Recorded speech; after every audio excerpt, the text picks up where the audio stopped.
अर्जुन महाराज पांडु और रानी कुंती के तीसरे पुत्र थे। ये महाभारत के मुख्य पात्र में से एक द्रोणाचार्य के शिष्य थे। अर्जुन की माता कुंती का एक नाम पृथा था, जिस कारण वे पार्थ भी कहलाए। अधिकतर लोगों को पता होगा कि अर्जुन की मृत्यु स्वर्ग की यात्रा के दौरान हुई थी, परंतु इसके पहले भी एक बार अर्जुन की मृत्यु हुई थी और वे पुनः जीवित हुए। इसके बारे में बहुत कम लोग जानते हैं। तो आइए आज इस वीडियो के माध्यम से हम आपको महायोद्धा अर्जुन से जुड़ी इस पूरी रोचक कथा के बारे में बताते हैं।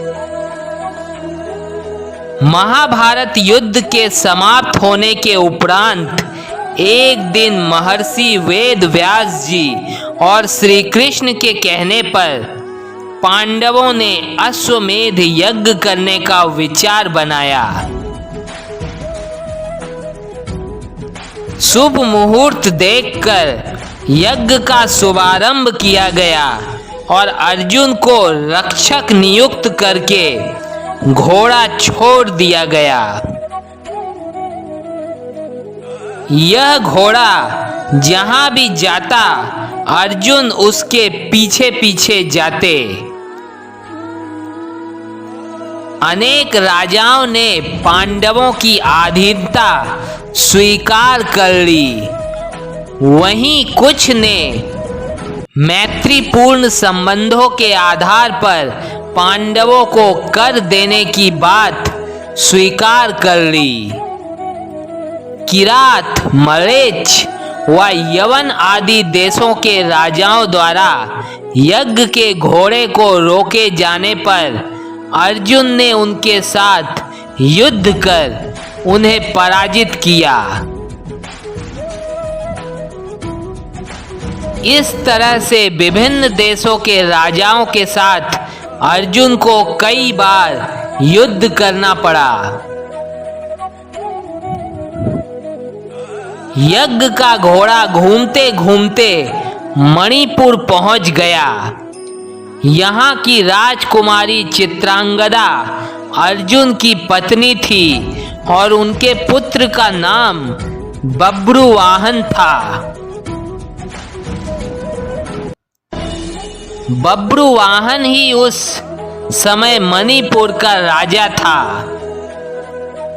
अर्जुन से चित्रांगदा के विवाह की भी एक बड़ी ही रोचक कथा है।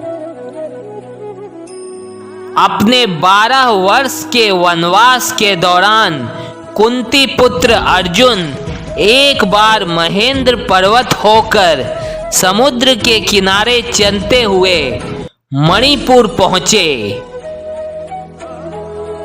वहां उन्होंने मणिपुर नरेश चित्रवाहन की पुत्री चित्रांगदा को देखा तो देखते ही रह गए, क्योंकि वह बहुत ही सुंदर थी।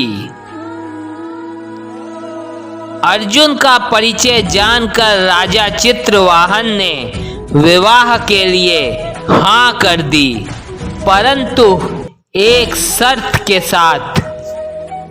शर्त यह थी कि अर्जुन और चित्रांगदा का पुत्र चित्रवाहन राजा के पास ही रहेगा। चित्रवाहन ने कहा कि मेरे यह एक ही कन्या है, इसे मैं अपना पुत्र ही समझता हूँ। यह शर्त सुनकर अर्जुन ने कहा कि ठीक है, आपकी शर्त मुझे स्वीकार है। और इस तरह अर्जुन और चित्रांगदा का विवाह संपन्न हुआ। कुछ काल तक अर्जुन ने चित्रांगदा के साथ वैवाहिक जीवन का आनंद उठाया और उनको परिणाम स्वरूप एक पुत्र हुआ। उस पुत्र का नाम बब्रुवाहन रखा गया। जन्म के उपरांत उसके पालन का भार चित्रांगदा पर छोड़कर अर्जुन ने विदा ले ली। जब बब्रुवाहन को अपने पिता अर्जुन के आने का समाचार मिला तो उनका स्वागत करने के लिए वह नगर के द्वार पर आया।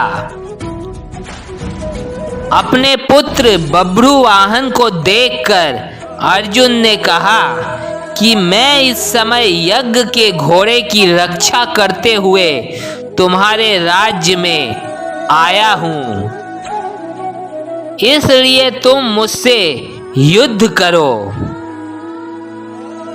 तभी वहां अर्जुन की पत्नी नाग कन्या उलूपी भी प्रकट हो गईं और उन्होंने भी बब्रुवाहन को अर्जुन से युद्ध करने के लिए उकसाया।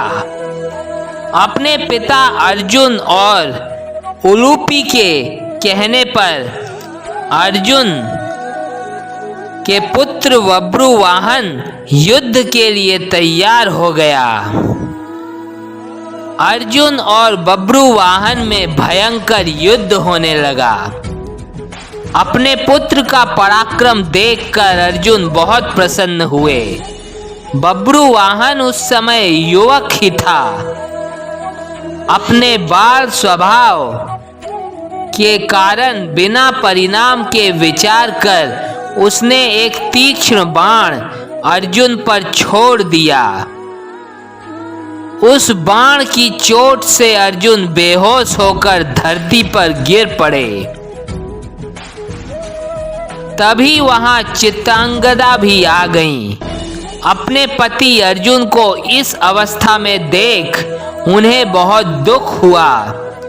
चित्रांगदा ने देखा कि उस समय अर्जुन के शरीर में जीवित होने के कोई भी लक्षण नहीं दिख रहे थे। अपने पति को मृत अवस्था में देखकर वह फूट फूट कर रोने लगी।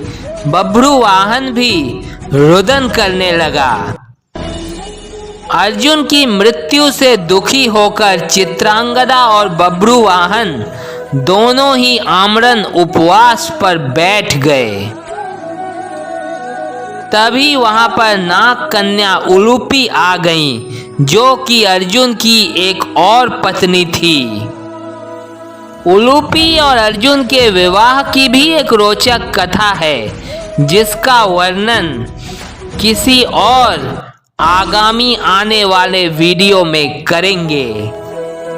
जब नाग कन्या उलूपी ने देखा कि चित्रांगदा और बब्रुवाहन आमरण उपवास पर बैठ गए हैं, तो उसने अपने नागलोक के एक संजीवनी मणि का स्मरण किया। उस मणि के हाथ में आते ही उलूपी ने वह मणि अर्जुन की छाती पर रख दी। वह मणि छाती पर रखते ही अर्जुन तुरंत जीवित हो उठे। अर्जुन द्वारा पूछने पर उलूपी ने बताया कि यह मेरी ही मोहिनी माया थी। उलूपी ने बताया कि छल पूर्वक भीष्म का वध करने के कारण वसुगण आपको श्राप देना चाहते थे, जिनका अवतार स्वयं भीष्म थे। जब यह बात मुझे ज्ञात हुई तो मैंने यह बात अपने पिता को बताई। उन्होंने वसुओं के पास जाकर ऐसा ना करने की प्रार्थना की। तब वसुओं ने कहा कि मणिपुर का राजा बब्रुवाहन अर्जुन का पुत्र है। यदि वह बाणों से अपने पिता का वध कर देगा तो अर्जुन को अपने पाप से छुटकारा मिल जाएगा। आपको वसुओं के श्राप से बचाने के लिए ही मैंने यह मोहिनी माया दिखलाई थी और बब्रुवाहन को आपसे युद्ध करने के लिए उकसाया था। इस प्रकार पूरी बात जानकर अर्जुन, बब्रुवाहन और चित्रांगदा भी प्रसन्न हो गए। अर्जुन ने बब्रुवाहन को अश्वमेध यज्ञ में आने का निमंत्रण दिया और पुनः अपनी यात्रा पर चले गए।